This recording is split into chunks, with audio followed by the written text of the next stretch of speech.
Freaky Friday স্টোরিজের সমস্ত গল্প শুনতে এক্ষুনি সাবস্ক্রাইব করো আমাদের ইউটিউব চ্যানেলে। বেল আইকনে ক্লিক করতে ভুলো না সমস্ত গল্পের আপডেট ও নোটিফিকেশনের জন্য। Hello and welcome to another episode of freaky Friday stories. আজ তোমরা শুনবে লেখক সৌরভ দাসের কলম থেকে একটি তারানাথ তান্ত্রিক প্যাস্টিশ গল্প মণিমালা। আজকের গল্প পাঠে রয়েছে আর্য। গল্পের সূত্রধারে আমি সায়ন্তন। শুরু হচ্ছে আমাদের আজকের নিবেদন, তারানাথ তান্ত্রিকের গল্প মণিমালা।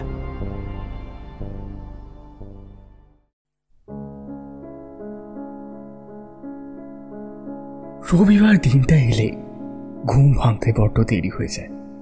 ভেবেছিলাম আজ বাজার থেকে দামি ইলিশ মাছ কিনে আনব, কিন্তু এতই প্রবল বৃষ্টি বাদলা শুরু হয়েছে যে ঘর থেকে বেরোনোই অসম্ভব হয়ে উঠেছে। তাই নিরুপায় হয়েই বাড়ির বারান্দায় গালে হাত দিয়ে বসেছিল। যখনই সবে একটু ভাত ঘুম দিয়েছি, এমনি শুনতে পাই দরজায় কেউ যেন টোকা দিয়েছে। অনেক কষ্টে ঘুম থেকে উঠে দরজাটা খুললাম। দেখি সামনে কিশোরী দাঁড়িয়ে দাঁড়িয়ে মুচকি মুচকি হাসছে। কি ভাইয়া, এই বৃষ্টি বাদলার দিনে কি মনে করে? আর বলো না, সেই সকাল থেকে এক নাগাড়ে বৃষ্টি হয়েই চলেছে। ঘরে বসে বসে এত বিরক্ত হচ্ছিলাম, তাই তোমার বাড়িতে এলাম। এই শোনা, চলো না তারানাথের বাড়ি যাই। এই দুপুরবেলা, তাও আবার এই বৃষ্টি বাদলা মাথায় করে নিয়ে? আরে তো কি হয়েছে, এইরকম আবহাওয়াতেই তো গল্প শোনার আসল মজা। আচ্ছা আচ্ছা, বেশ চলো। আমিও তো সেই বসেই ছিলাম। চলো এইভাবে একটা গল্প শুনে অন্তত মনটা চাঙ্গা করা যাক। সেই না সেই, চলো বেরো তাড়াতাড়ি। আমি আর কিশোরী রওনা দিলাম মটলেনে তারানাথের বাড়ির উদ্দেশ্যে। বৃষ্টি ধরে আসায় পথ চলতে অসুবিধা হচ্ছিল না। একটা ঢাউস কালো ছাতা মাথায় দিয়ে দুই বন্ধু মনের আনন্দে চললাম গল্প শোনার আশা। তারানাথের বাড়ির সামনে এসে দরজায় টোকা দিলাম। ভিতর থেকে দরজা খোলার শব্দ হল। চারি বেরিয়ে এসে আমাদের অভিবাদন জানিয়ে ভিতরে যেতে পারল। তারপর সে রান্নাঘরের দিকে চলে গেল। আমরা দুজনে তারানাথের বৈঠকখানায় প্রবেশ করলাম।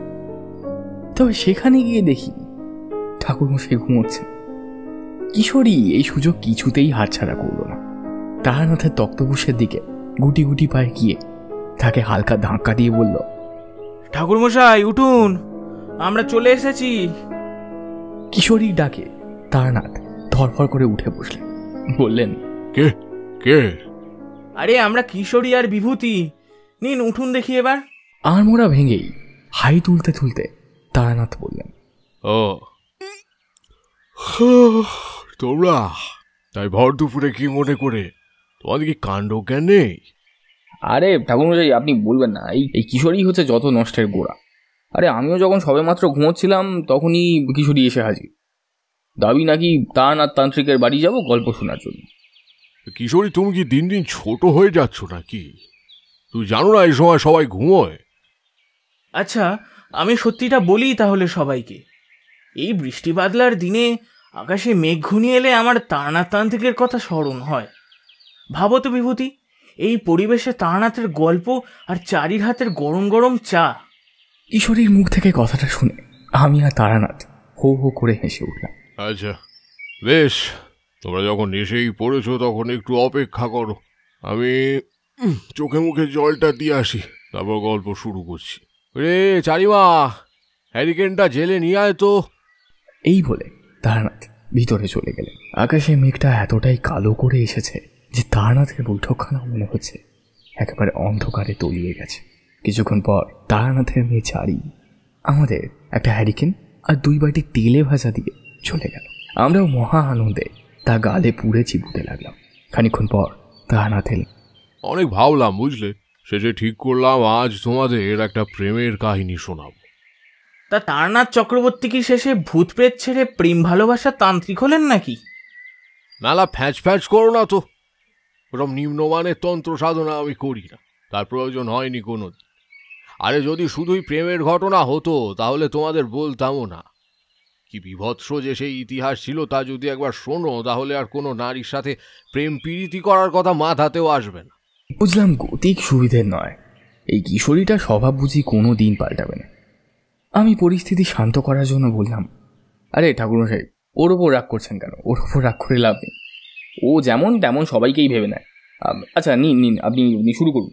বেশ, তুমি বলছো বলেই শুরু করছি, কিন্তু আমার গুরুদক্ষিণাটা।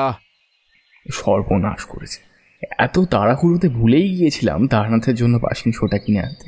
তারানাথের এই কথাটা শুনে কেমন একটা লজ্জা বোধ হতে শুরু করলো আমার। ভদ্রলোক আমাদের এত সুন্দর সুন্দর গল্প শোনান, তার পরিবর্তে শুধু একটা সিগারেট পেলেই তিনি খুশি। সেটাও যদি না দিতে পারি তাহলে তো মান সম্মান সব ধুলোয় মিশে যায়। আজ যে তারানাথের জন্য সিগারেট আনিনি, সবে যখন সেটা বলতে যাব অমনি পাশ থেকে কিশোরী বলে ওঠে, এই যে ঠাকুরমশাই, বৃষ্টিতে ভিজবে না বলে প্লাস্টিকের ব্যাগে করে বেঁধে এনেছি। তারানাথ সিগারেট ধরিয়ে তাতে একটা টান দিলে। যাক, এই যাত্রায় কিশোরীর জন্য রেহাই পেল। কিছুক্ষণ গভীর চিন্তায় ডুবে থাকার পর তারানাথ শুরু করলেন। কলকাতায় শিবনাথ মুখুর্জি নামে এক মধ্যবয়স্ক স্বর্ণ ব্যবসায়ী ছিল। কলকাতার নানান অলিগলি জুড়ে তার 4-5টা দোকান ছড়িয়ে ছিটিয়ে ছিল। সবকটা দোকানেই কম বেশি খরিদ্দার লেগেই থাকত। কিন্তু হঠাৎই ব্যবসায়ীর ওপর থেকে লক্ষ্মীদেবী মুখ ঘুরিয়ে নেন। বেশ কিছু সময় ধরে ভদ্রলোকের ব্যবসাতে একের পর এক ক্ষতি হতেই থাকে। তাই ভদ্রলোক কোনো উপায়ন্তর না দেখে আমার কাছে আসে উদ্ধার পাওয়ার জন্য। আমি বেশি কিছু নয়, একটা নরসিংহ কবচ এবং একটি রক্ষাকালী তাবিজ ভদ্রলোককে দিই। আর দেখতে না দেখতেই আশ্চর্যজনকভাবে মাত্র 2 সপ্তাহের মধ্যেই ভদ্রলোকের ভাগ্য আবার ডান দিকে ঘুরতে শুরু করে। তিনি পুনরায় কলকাতা শহর জুড়ে পসার জমাতে থাকেন। এরপর ভদ্রলোক আমার প্রতি এতটাই অনুগত হয়ে পড়েন যে আমাকে নগদ বেশ কিছু টাকা এবং নানান উপহার দিয়ে ভরিয়ে দেন। আমি বহুবার বারণ করেছিলাম, তবুও ভদ্রলোক আমার একটি কথাও শোনেননি। এরপর বেশ কিছু বছর পার হয়ে যায়। ভদ্রলোক তখন কলকাতার সর্বকালের শ্রেষ্ঠ ব্যবসায়ীদের মধ্যে একজন। একদিন হঠাৎ করেই আমার ডাক পড়ে ব্যবসায়ীর বাড়িতে। আমিও মহানন্দে নিজের পুরনো ভক্তের বাড়ি চললাম। শিবনাথ মুখুর্জি আগেই আমার বাড়িতে ঘোড়ার গাড়ি পাঠিয়ে দিয়েছিল, তাই পথে যেতে অসুবিধে বিশেষ হলো না। এরপর যখন অনেকটা রাস্তা পেরিয়ে ঘোড়ার গাড়িটা অবশেষে শিবনাথ মুখুর্জির বিশাল বড় বাংলো বাড়িতে প্রবেশ করল, তখন আমার বিস্ময়ের আর সীমা রইল না। শিবনাথ আমার কল্পনার থেকেও বেশি অর্থবান হয়েছে এই বেশ কিছু বছরে। তা ওর বাড়ি দেখেই বুঝতে পারলাম। ঘোড়ার গাড়ি থেকে নেমে তার বাংলো বাড়িতে প্রবেশ করে বাড়ির ভেতরের রকম সকম দেখে আমি অবাক হয়ে তাকিয়েছিলাম। এরপর এক ভৃত্যগোছের লোক এসে আমাকে শিবনাথের কাছে নিয়ে গেল। সৌম্যকান্ত আভিজাত্য সম্পন্ন ভদ্রলোক হলো শিবনাথ, কিন্তু দেখে মনে হলো এত কিছুর পরেও কোনো এক বিশেষ দুশ্চিন্তার ফলে শিবনাথ ভীষণভাবে বিরক্ত এবং অখুশি রয়েছে। আমাকে দেখে শিবনাথ এগিয়ে এসে বলল, আরে ভালো আছেন ঠাকুর মশাই? স্বয়ং তারানাথ ঠাকুর আমার গৃহে, যে আমার পরম সৌভাগ্য। হ্যাঁ শিবনাথ, আমি ভালো আছি। আর তোমার তো দেখছি বিরাট ব্যাপার হে, বেশ প্রতিপত্তি হয়েছে তো দেখছি। তা হঠাৎ এতদিন পর আমার কথা মনে পড়ার কারণ কি ভাই? এ বাবা, ছি ঠাকুর মশাই, অমন কথা বলে আমাকে লজ্জা দেবেন না। আজ আমার যা কিছু হয়েছে তা একমাত্র এবং কেবলমাত্র আপনার জন্যই হয়েছে। আপনি না থাকলে আমি কবেই শেষ হয়ে যেতাম। আর বুঝতেই তো পারছেন, আমি সংসারী মানুষ, নানান কাজের মধ্যে থাকি, তাই বহু বছর আপনার কাছে যাওয়া হয়নি গুরুদেব। তার জন্য আমি মন থেকে ক্ষমা প্রার্থী। আরে না না, সেসব ঠিক আছে, কিন্তু আমি যেন স্পষ্ট বুঝতে পারছি তুমি কোনো ভীষণ রকম এক চিন্তার মধ্যে আছো। আমাকে সবটা খুলে বলতে পারো, তোমার কি হয়েছে শিবনাথ? আমাদের পরিবারে এক বিপদ ঘনিয়ে এসেছে গুরুদেব। আমাদের সামনে অনেক বিপদ। আমার একমাত্র ছেলে এখন মৃত্যুর সাথে লড়াই করছে। তার মরণাপন্ন অবস্থা ঠাকুরমশাই, আপনি আমাদের শেষ ভরসা। আমাদের পরিবারের একমাত্র বাতিকে রক্ষা করুন ঠাকুরমশাই, রক্ষা করুন। আহ শিবনাথ, তুমি শান্ত হও। আমি বুঝতে পেরেছি তোমার মানসিক অবস্থা এখন ঠিক নেই, তুমি অনেক চিন্তার মধ্যে আছো, কিন্তু ওভাবে ভেঙে পড়ো না। আমাকে খুলে বলো কি হয়েছে। কিছুক্ষণ চুপ থাকার পর শিবনাথ বলল, আচ্ছা, তাহলে পুরো ঘটনাটাই বলছি শুনুন। আপনি তো জানেনই যে বেশ কিছু বছর আগে আমি আর্থিকভাবে একদমই ভেঙে পড়েছিলাম। তারপর আপনার আর মা লক্ষ্মীর কৃপায় আমার অবস্থা আবার আগের মতোই সচ্ছল হয়। এরপর স্ত্রী পুত্র নিয়ে বেশ সুখে শান্তিতে বাস করছিলাম। কিন্তু আমার পুত্রটি যতই বড় হতে থাকলো, ওর মধ্যে জানি না কেমন করে এক স্বাধীন মানসিকতা তৈরি হতে থাকলো। ও আমার দেখানো পথে না গিয়ে নিজের ক্ষমতায় কিছু করার চেষ্টা করতে থাকলো। আমার এত বিপুল ধনসম্পত্তি ছেড়ে ও প্রায় বাড়ি থেকে বেরিয়ে যেত, ছোটখাটো কাজ করে কিছু পয়সা রোজগার করার জন্য। এই পর্যন্ত সব ঠিক ছিল ঠাকুর মশাই, কিন্তু যখন ছেলে দাবি করে বসলো যে সে নিজে ব্যবসা ছেড়ে চাকরি করবে, তা শুনে ঠাকুর মশাই আমার মাথা বিগড়ে গেল। আমরা 7 পুরুষের ব্যবসায়ী, তাই ব্যবসায়ী ছেলে চাকরিগিরি করবে, এটা শুনলে কোন বাবা তার মাথা ঠিক রাখতে পারে বলুন দেখি। আপনি ভাবুন, একটা চাকরি করে কেউ সারা জীবন যা টাকা আয় করতে পারে, একজন ব্যবসায়ী ওই টাকা কেবলমাত্র 1 মাসে আয় করার ক্ষমতা রাখে।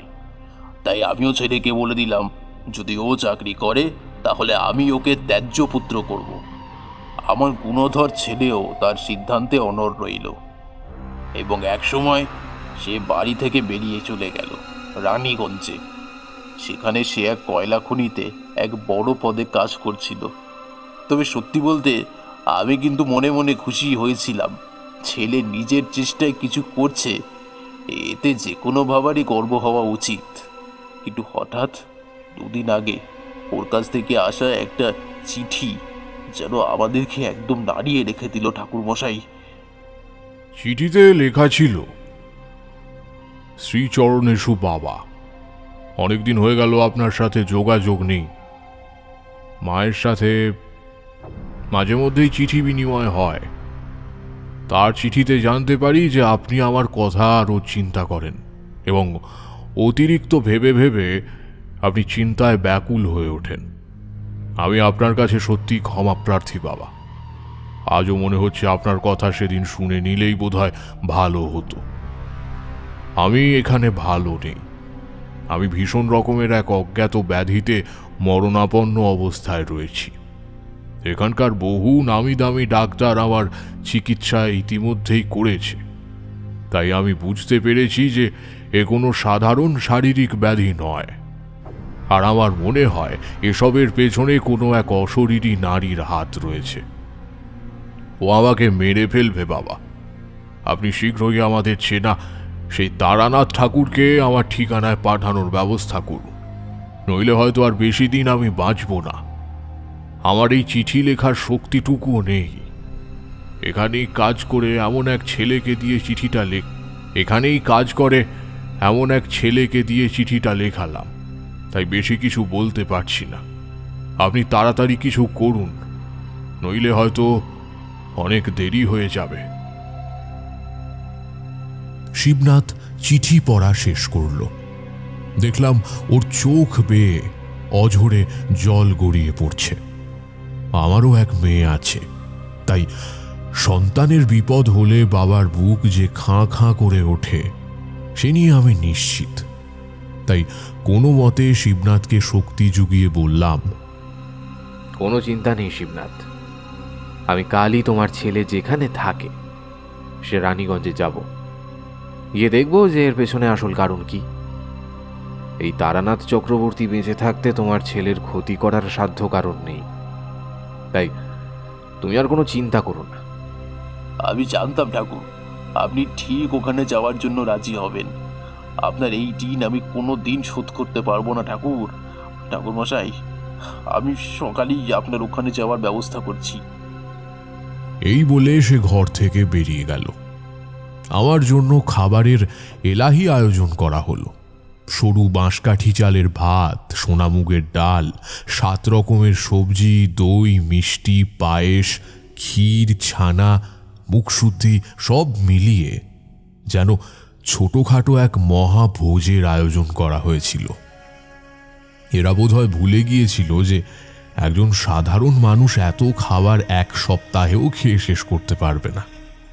পরের দিন ভোরের বেলা আমি রওনা দিলাম রানীগঞ্জের উদ্দেশ্যে। প্রথমে ঘোড়ার গাড়িতে করে হাওড়াতে এলাম, এরপর ট্রেনে উঠলাম রানীগঞ্জের উদ্দেশ্যে। একে একে বর্ধমান, দুর্গাপুর পেরিয়ে যখন রানীগঞ্জ পৌঁছলাম তখন সন্ধে হয়। এরপর গরুর গাড়িতে টানা 3-4 ঘন্টা পথ অতিক্রম করে পৌঁছলাম সেই কয়লা খনির কাছে যেখানে শশধর আছে। দেখলাম রাতেও কয়লা খনিতে সমানে কাজ হচ্ছে। আমি একে ওকে শশধরের নাম জিজ্ঞাসা করতে করতে অবশেষে ওর তাঁবুর কাছে এসে গেলাম। দেখলাম এক সেপাই গোছের লোক ওর তাঁবুটি পাহারা দিচ্ছে। আমি কাছে যেতেই সে আমাকে আটকে দিয়ে আমার পরিচয় ও কোন দরকারে এসেছি সে বিষয়ে বিশদে জানতে চাইল। আমি নিজের পরিচয় দিয়ে শশধরের নাম বলতেই আমাকে ওর তাঁবুখানা দেখিয়ে দিল। বুঝতে পারলাম শশধর আমার কথা ওকে আগে থেকেই বলে রেখেছে। এরপর শশধরের তাঁবুর ভেতরে গিয়ে দেখলাম একটি কাঠের খাটের ওপর একটা কঙ্কালের মতো রোগা মানুষ শুয়ে আছে। তার শরীরের অবস্থা দেখে শিউরে উঠলাম আমি। মনে হলো যেন কেউ শরীরের সমস্ত পুষ্টি রস শুষে নিয়েছে আর খোসার মতো এই দেহটাকে ফেলে রেখে গেছে। আমাকে দেখে শশধর একটু উঠে বসার চেষ্টা করল, কিন্তু আমিও জানতাম আর সেও জানতো যে ওর এই চেষ্টা বৃথা। আমি ওকে বললাম, আরে আরে ব্যস্ত হতে হবে না, তুমি শুয়ে থাকো বাবা। আমার খুব ভালো লেগেছে ঠাকুর মশাই, এতদিন পর আপনাকে দেখলাম, অথচ আপনাকে উঠেছে প্রণামটুকু করবো তাও আমার পক্ষে সম্ভব নয়।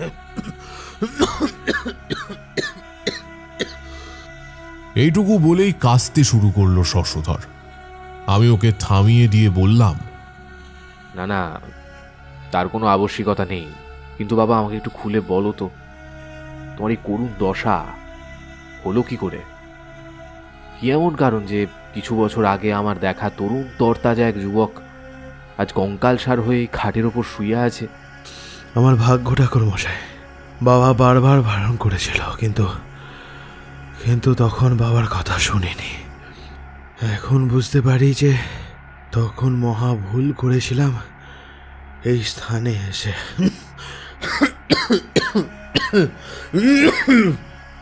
সত্যি যে গুরুজনের কথা শুনতে হয় সেটা এখন বুঝতে পারছি।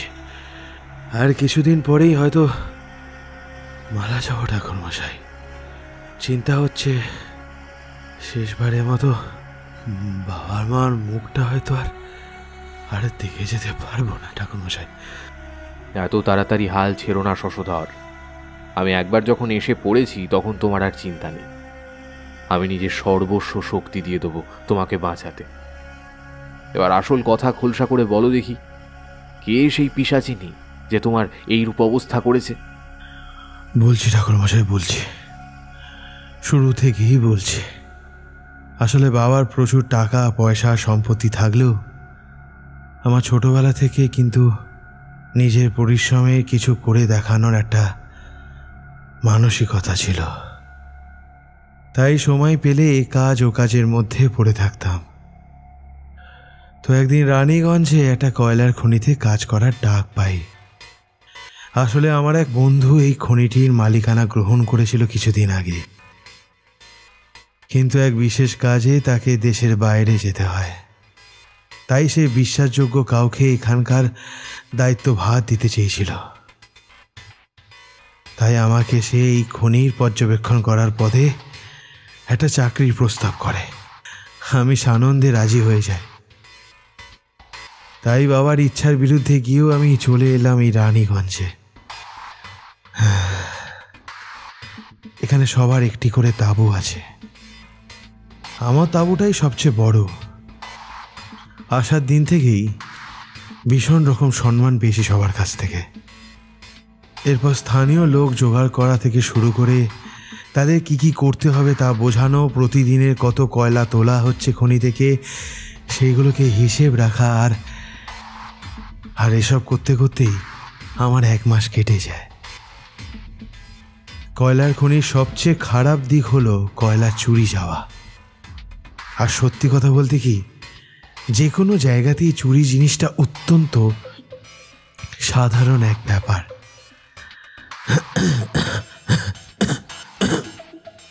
তাই রোজই কয়লা চুরি হতে থাকলো। তাই এই কয়লা চুরি আটকানোর জন্য আমি রোজ রাতে কয়লা খনির বাইরে পাহারায় থাকতাম। এরকমই একদিন রাতে খনির বাইরে পাহারা দিচ্ছি, হঠাৎ ভেতর থেকে এক কর্মচারী দৌড়ে এসে আমায় বলে, সাহেব শিগগির চলুন, গিয়ে দেখবেন চলুন কি জিনিস মাটির নিচ থেকে উঠেছে। আমি বললাম, কি জিনিস বলতো? কয়লার খনি থেকে কয়লা ছাড়া আবার কি বেরোবে? খনি থেকে নয় সাহেব, আমাদের মধ্যে ভিকু বলে এক মজুর কয়লা খনির ঠিক পেছনে নদীর ধারটাতে কি মনে করে জাঁতালিয়ে একটু খুদাই করছিল। তো হঠাৎ ওর জাঁতার সাথে কি এক ভারী জিনিসের যেন ধাক্কা লাগে। ও এরপর অনেকটা খোঁড়ার পর মাটির নিচ থেকে একটা বহু পুরনো দিনের বাক্স উদ্ধার করে। তো আজও ওই খনির মধ্যে ওর বাক্সটা নিয়ে এসেছে বিক্রির জন্য। বাক্সের তালা এখনো অক্ষত রয়েছে সাহেব, আপনি একবার গিয়ে দেখবেন ব্যাপারটা কি। হ্যাঁ বেশ, কই চলো তো গিয়ে দেখি, দেখা যাক আসল ব্যাপারটা কি। এরপর আমি আর ওই শ্রমিক মিলে চললাম ব্যাপারটা কি হয়েছে দেখার জন্য। গিয়ে দেখি তাদের মধ্যে ইতিমধ্যে বাক্সটা নিয়ে বেশ কথাবার্তা শুরু হয়েছে। জানি না হঠাৎ আমার তখন কি হয়েছিল, রোখের মাথায় আমি 50 টাকা দিয়ে ওই বাক্সটা কিনে নিলাম। সবাই অবাক হয়ে আমার দিকে তাকিয়েছিল। ওরা জানতো আমার প্রচুর টাকা, কিন্তু আমাকে এভাবে বাক্সটা কিনে নিতে দেখে সবাই একটু হলেও অবাক হয়ে গেল। এরপর যেই কর্মী আমাকে বাক্সটার খবর দিয়েছিল তাকে 2 টাকা বকশিস দিয়ে আমি সগৌরবে বাক্সটা নিয়ে চললাম আমার তাঁবুর দিকে। তখন কি আর জানতাম যে স্বয়ং মৃত্যুকে নিয়ে আমি নিজের সঙ্গে যাচ্ছি? জানতাম না। তাঁবুতে ফিরে হ্যারিকেনের আলোতে বাক্সটাকে ভালো করে দেখলাম বাক্সটা সম্পূর্ণ কালো রঙের এক অজানা বস্তু দিয়ে তৈরি, এবং অদ্ভুত একটা আঁশটে গন্ধ ওই বাক্স থেকে বেরো হচ্ছে। একটা লোহার তৈরি তালা ওই বাক্সটা মুখে ঝুলছে। আমার তাঁবুতেই আগে থেকেই একটা ছেনি হাতুড়ি থাকে, তাই আর বেশি বেগ পেতে হলো না ওই তালাটা ভাঙতে। এরপর তালা ভেঙে যখন বাক্সটি দেখলুম, বাক্সের মধ্যে থেকে এক রাশ কালো দম বন্ধ করা ধোঁয়া এসে আমার গোটা তাঁবুকে আচ্ছাদিত করে দিল। আমি তৎক্ষণাৎ জ্ঞান হারালাম। পরের দিন সকালে উঠে মনে হলো যেন শরীরটা ভীষণভাবে দুলছে। ওই বাক্সের দিকে যখন তাকিয়ে দেখলাম, আমার সারা শরীর ঠান্ডা হয়ে গেল। দেখলাম ওই বাক্সের মধ্যে শ্বেত পাথরে এক অপরূপ সুন্দর দেব মূর্তি আর এক রক্তমাখা খড়গোড়া। আমি অবাক হয়ে ওই দুটো জিনিসের দিকে তাকিয়ে থাকলাম। বাক্সের মধ্যে খড়গ আর দেবী মূর্তি উদ্ধার হওয়াটা যতটা না অস্বাভাবিক, তার থেকেও বড় অস্বাভাবিক ব্যাপার হলো ওই খড়গেতে রক্ত লেগে থাকাটা। কতকাল ধরে না জানে এই বাক্সটা মাটির তলায় পড়েছিল, তাহলে এত রক্ত লাগবে কেন? আমি আর চিন্তা করতে পারছিলাম না। বাক্সটি বন্ধ করে আমি সেটাকে আমার খাটের নিচে পুঁতে রাখলাম। তারপর যখন আয়নার সামনে দাঁড়িয়ে চোখে মুখে জল দিছি, তখন হঠাৎ খেয়াল করলাম আমার চামড়া যেন আগের থেকে অনেক বেশি সাদা হয়ে গিয়েছে। শরীর থেকে যেন এক রাতেই অনেকটা রক্ত কমে গেছে। এর কারণ কি আমি কিছুতেই বুঝতে পারলাম না। আবার হঠাৎ খেয়াল করলাম আমার হাতের শিরার কাছে দুটো ছুঁচ ফোটার মতো রক্তের দাগ। আমি অনেকক্ষণ ধরে ভেবেও এই দাগের কোনো কুল কিনারা করতে পারলাম না। ওই দিন আর তাঁবুর বাইরে পা দিলাম না। রাধুনিকে বলে দিলাম তাঁবুর ভেতরেই খাবারটা যেন দিয়ে যায়। রাতের দিকে আমার খুব জ্বর এলো, আর ওই জ্বরের বিকারেই সেদিন রাতে এমন এক ঘটনা ঘটে যেটা দেখে আমার সারা শরীর শিউরে উঠেছিল। প্রথমে দেখলাম সেই মূর্তির দেবীটা ধীরে ধীরে মানুষের রূপ ধারণ করছেন। সে কি অপরূপ রূপ! ধপধপে ফর্সা, শরীরে নর্তকীদের মতো পোশাক, নাভি দৃশ্যমান। সেই দেবী আমার দিকে কামুক চোখে ধীরে ধীরে এগিয়ে আসছে। আমিও যেন কি এক অদ্ভুত উন্মুক্ত নেশায় তাকে ধীরে ধীরে আলিঙ্গন করতে থাকি। ওই নারী মূর্তিটির অঙ্গে নিজের হাত এবং ঠোঁট দিয়ে স্পর্শ করতে থাকি, কিন্তু হঠাৎ নিজের হাতের শিরায় একটা ছুঁচ ফোটার মতো তীব্র যন্ত্রণা অনুভব করে যেই না হাতের দিকে তাকিয়েছি, অমনি দেখি সেই নারী আর সেই পরম সুন্দরী নেই।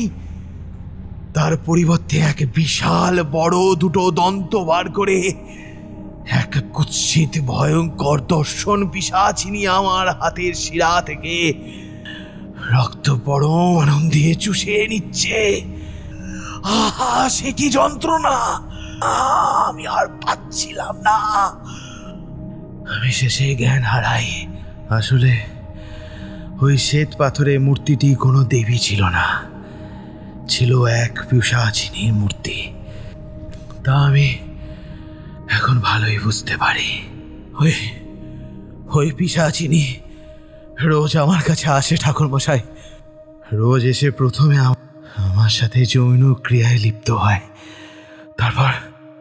তারপর একটু একটু করে আমার শরীরের সব রক্ত চুষে নিয়ে যায়। আর কিছুদিন এরকম চলতে থাকলে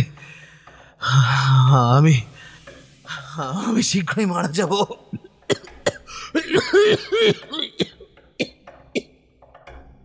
আমি অবাক হয়ে এতক্ষণ তার কথা শুনে যাচ্ছিলাম। এ কি এক আশ্চর্য কাহিনী শোনালো শশধর। জানি না এই বিপদ থেকে আমি ওকে কেমন ভাবে রক্ষা করব, তবুও চেষ্টা তো আমাকে করতেই হবে। আমি শশধরকে বললাম, তা শশধর, আমাকে একটা কথা বলো তো, ওই মূর্তি আর খড়গোটা এখন কোথায় আছে? আমাকে অবাক করে দিয়ে সঙ্গে সঙ্গে শশধর চিৎকার করে উঠল, না, খবরদার নয়। ওই মূর্তি কেউ স্পর্শ করবে না, কেউ না। মণিমালা শুধু আমার একার। আমি কাউকে দেব না আমার মণিমালাকে, কাউকে না। শশধরের এইরূপ পরিবর্তন দেখে আমি অবাক হয়ে গেলাম। এইমাত্র তো ছেলেটা সুস্থ ছিল, কি এমন হলো যে এরকম উল্টো পাল্টা বকছে?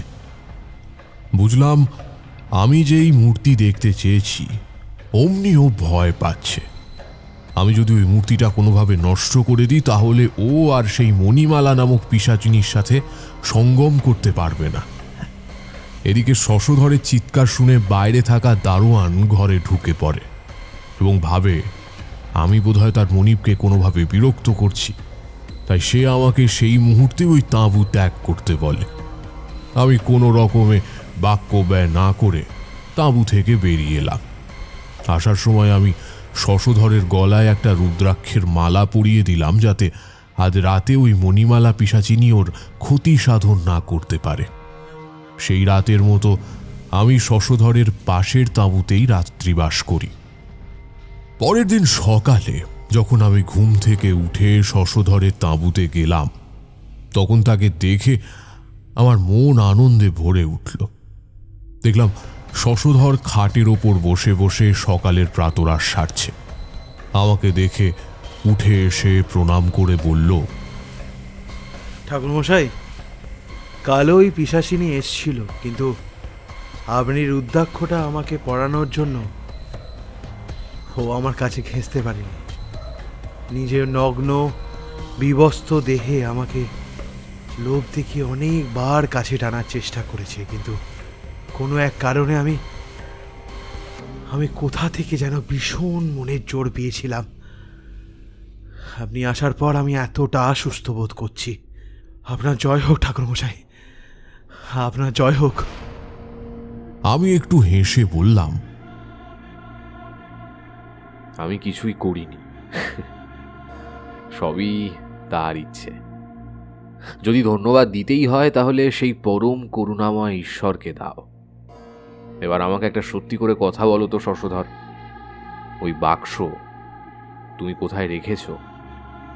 আগে মানে যেদিন রাতে ওই পিশাচিনীকে প্রথম দেখি, তার পরের দিনই আমি ওই বাক্স নিয়ে গিয়ে পুরনো রাজবাড়ি একটি গোপন কুঠুরিতে লুকিয়ে দিয়ে আসি। ভেবেছিলাম এতেই বুঝি কাজ হবে, ওই পিশাচিনীর হাত থেকে হয়তো রেহাই পাব। কিন্তু কোথায় আর কি হলো? তাই রাজবাড়িটা কোথায়? এই তাঁবু থেকে বেরিয়ে সোজা যে পথে এসছেন সেই পথ ধরে হাঁটবেন। কিছু দূর হেঁটে দেখতে পাবেন বাম দিকে একটা ঢালু রাস্তা নেমে গেছে। ওই রাস্তা ধরে সোজা নাক বরাবর হাঁটতে থাকবে, দেখবেন নদীর ধারে প্রায় এক ভগ্নপ্রায় বহু প্রাচীন রাজবাড়ি চোখে পড়বে। তারই এক লাল পর্দা বিশিষ্ট গোপন কুঠুরিতে ওই বাক্সটা আমি লুকিয়ে রেখে এসেছি। তবে খুব সাবধানে যাবেন ঠাকুরমশাই, পথে প্রচুর সাপখোপ আছে। আমি সুস্থ থাকলে আপনাকে একা আমি কিছুতেই পাঠাতাম না। ওই বাক্স আনার জন্য আমি নিজেই গিয়ে আনতাম। আরে না না, তা হয় না, তুমি এখনো পুরোপুরি সুস্থ নও, তুমি বিশ্রাম নাও। আমি যত তাড়াতাড়ি সম্ভব ওই বাক্স নিয়ে আসছি। আমি শশধরের কাছ থেকে বিদায় নিয়ে চললাম ওই বাক্স উদ্ধারের জন্য। তখন সবে সবে আকাশে আলো ফুটেছে, চারিদিকে জঙ্গলে পাখি ডাকছে, নাম না জানা কত রং বেরঙের ফুল আশেপাশে ফুটে রয়েছে। গাছের ওপরে বেশ কিছু হনুমান আমাকে দেখে ডেকে উঠল। আসলে ওরা আমাকে নতুন লোক দেখে নিজেদের শত্রু ভেবেছে, তাই ওরকম ডাকাডাকি করছিল। আমিও বেশি দেরি না করে রাস্তা ধরে এগিয়ে চললাম পুরনো রাজবাড়ির উদ্দেশ্যে। অনেকটা পথ অতিক্রম করার পর যখন অবশেষে নদীর কলকল ধ্বনি শুনতে পেলাম, তখন বুঝলাম আর বেশি দেরি নেই রাজবাড়িটা আসতে। এরপর দেখলাম রাস্তা দুটো ভাগে ভাগ হয়ে গেছে। কোন রাস্তা দিয়ে গেলে রাজবাড়ি পৌঁছবো সেটাই ভাবছি, হঠাৎ দেখি পেছন থেকে গম্ভীর কণ্ঠে কেউ বলে উঠল, দাঁড়াও, তুমি কে? কি মতলব এই স্থানে আসা? আওয়াজ লক্ষ্য করে পেছনে তাকাতেই আমার সারা শরীরটা শিহরিত হয়ে উঠল। দেখলাম আমার দিকে রক্তচক্ষু নিয়ে তাকিয়ে আছে এক ভীষণ দর্শন কাপালিক। তার কালো দাড়ি, মাথায় কাঁচা পাকা চুল, চোখে মুখে তন্ত্র সাধনার ছাপ স্পষ্ট। এমন শুদ্ধ কাপালিকের দর্শন যে এই স্থানে পাবো তা আমি স্বপ্নেও ভাবিনি। কাপালিক সম্পূর্ণ কালো বস্ত্র পরিধান করে আছেন এবং দেখলাম কাপালিকের বাঁ হাতের বুড়ো আঙুলটা কাটা। আমি কাপালিককে উদ্দেশ্য করে বললাম, আগে আমি তারানাথ। পাশে যে কয়লা খনিটি আছে ওই কয়লা খনির দায়িত্বে আছেন যিনি, তিনি আমার আত্মীয় হন। ওনার সাথে দেখা করতে এসেছি। তা তো বেশ ভালো কথা, কিন্তু আমার প্রশ্ন হলো, এখানে কি করছো তুমি? আমি সত্যি কথাটা ওই কাপালিককে বলবো না বলেই স্থির করেছিলাম, তাই বললাম, আগে আমার বন্ধুটি বলল যে এখানে নাকি বহু বছরের পুরনো একটি ভগ্নপ্রায় রাজবাড়ি আছে, তাই এলাম ওই রাজবাড়িটি দর্শন করার জন্য। সে তো আছে। তা ওই রাজবাড়ির ইতিহাস কি জানা আছে তোমার? আগে না, আমি শুধু একটু ঘুরে দেখব বলে যাচ্ছিলাম। অপদার্থ! যে জিনিসের ইতিহাস তোমার জানা নেই তার বর্তমান নিয়ে এত কৌতূহল কিসের? তুমি যদি শুধুই ঘুরতে যেতে ওখানে, আমি তোমাকে আটকাতাম না, কিন্তু তুমি যাচ্ছ ওই ভেঙে পড়া রাজবাড়ির কুঠুরি থেকে ব্রজনাথের বাক্স উদ্ধার করার জন্য, যেটা শশধর কিছুদিন আগে ওই রাজবাড়ির কুঠুরিতে লুকিয়ে এসেছিল মণিমালা পিশাচিনীর হাত থেকে রক্ষা পাওয়ার জন্য। কিন্তু অত সহজে তো ওই মণিমালা তোমার বন্ধুর পেছন ছাড়বে না। আর আমি স্পষ্ট দেখতে পাচ্ছি ওই পরিত্যক্ত রাজবাড়িতে পা দেওয়ার সঙ্গে সঙ্গেই তোমার প্রাণহানির একটা আশঙ্কা আছে। কিন্তু আপনি এত সব জানলেন কিভাবে? আপনি কে? আমি কে তার থেকেও বেশি জরুরি হলো ওই পিশাচিনী মণিমালা আসলে কে সেটা তোমার জানা। কে এই মণিমালা পিশাচিনী? অত তারা কিসের? যাও, আগে বাক্সটাকে উদ্ধার করো, তারপর আজ বিকেলে নদীর পাড়ে উঁচু পাথরটার কাছে এসো। ওই গাছের নিচে আমি বসে থাকব। আর দাঁড়াও, এই নাও। যতক্ষণ ওই পরিত্যক্ত রাজবাড়ির ত্রিসীমানায় থাকবে ততক্ষণ এই শিকড়টি নিজের হাতে রাখবে, তাহলে কোনো সাপ তোমায় ছোবল মারবে না। আর যখন ওই রাজবাড়ি থেকে ফিরবে তখন যাই হয়ে যাক না কেন পেছন ফিরে তাকাবে না। যদি পেছন ফিরে তাকিয়েছ তো মরেছ, তখন তুমি তো মরবে, তার সাথে ওই শশধরও মরবে। আচ্ছা, আমি এখন আসি। এই বলে কাপালিক চলতে শুরু করলো।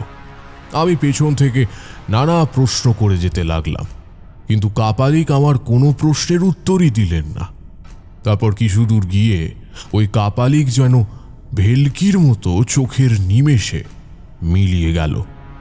আমি নিজের জীবনে অনেক ধরনের কাপালিক, তান্ত্রিক, সাধু সন্ন্যাসী দেখেছি, কিন্তু এই কাপালিক যেন একটু আলাদা। ঠাকুরমশাই, আলাদা মানে উনি এত সব জানলেন কিভাবে? সেটার জন্য আলাদা ভেবেছিলেন? না হে, উনি আলাদা। তার কারণ ছিল, যে কোনো তান্ত্রিক বা কাপালিককে প্রথম দর্শনে দেখলে বোঝা যায় সে ভগবানের উপাসনা করেন নাকি শয়তানের।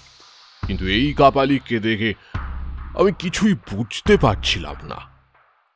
সে যাই হোক, এরপর আমি সেই রাজবাড়ির উদ্দেশ্যে পা বাড়ালাম। ওই স্থান থেকে বেশ কিছুটা এগোনোর পর অবশেষে আমি দাঁড়িয়ে পড়লাম সেই বহু যুগ পুরনো রাজবাড়িটার সামনে। কিন্তু আমাকে শশধর বলেছিল রাজবাড়িটা পুরনো, কিন্তু এই রাজবাড়িটা যে কোনো এক সময় আগুনে পুড়ে ঝলসে গেছে সেটা সে আমায় বলেনি। রাজবাড়িটা দেখে আমার গোটা শরীরটা শিরশির করে উঠল। দোনামোনা করে প্রবেশ করলাম সেই ভয়ঙ্কর রাজবাড়িতে। চারিদিকে শুধুই পুড়ে যাওয়া আসবাবের ছড়াছড়ি। মনে হচ্ছিল যেন কোনো এক শ্মশানে চলে এসেছি, যেখানে মানুষের বদলে পুড়ে যাওয়া বস্তুদের ছড়াছড়ি। সিঁড়ি দিয়ে যখন ওপরের দিকে উঠতে লাগলাম তখন অদ্ভুত এক শব্দ হতে লাগলো, যা পরিবেশটাকে আরো ভয়ানক করে তুলল। আর একটু হলেই আমি পড়ে যাচ্ছিলাম, কিন্তু ভাগ্যক্রমে নিজেকে সামলে নিলাম। এরপর ধীরে ধীরে অনেক খোঁজাখুঁজির পর সেই লাল পর্দা বিশিষ্ট গোপন কুঠুরির সন্ধান পেলাম। সেই কক্ষে প্রবেশ করা মাত্র সামনে যা দৃশ্য দেখলাম তাতে আমার গোটা শরীরটা চমকে উঠল। দেখলাম ওই ঘরের যত্রতত্র পড়ে আছে আগুনে পুড়ে যাওয়া বহু কঙ্কাল। ইস, কি বিভৎস সে দৃশ্য! আমার মতো লোকও এই দৃশ্য দেখে শিউরে উঠল। আমি কঙ্কালগুলোকে ডিঙিয়ে তাড়াতাড়ি সেই বাক্সটা খুঁজতে লাগলাম। অবশেষে অনেক খোঁজাখুঁজির পর বাক্সটা পেলাম, আর পাওয়া মাত্রই বাক্সটা নিয়ে প্রায় দৌড়তে দৌড়তে ওই কক্ষ থেকে বেরিয়ে সিঁড়ির দিকে পা বাড়ালাম। কিন্তু তখন হঠাৎই আমার পেছনে মিষ্টি সুরে কে যেন ডেকে উঠল, তারানাথ, তারানাথ, তুমি এসেছো? একবার পেছনে চেয়ে দেখো, দেখো আমায়। আমি কত কাল ধরে এই অতৃপ্ত যৌবনের তৃষ্ণা নিয়ে তোমার জন্য অপেক্ষা করে আছি। আমার দিকে তাকা। আমি মনে মনে প্রমাদ গুনলাম।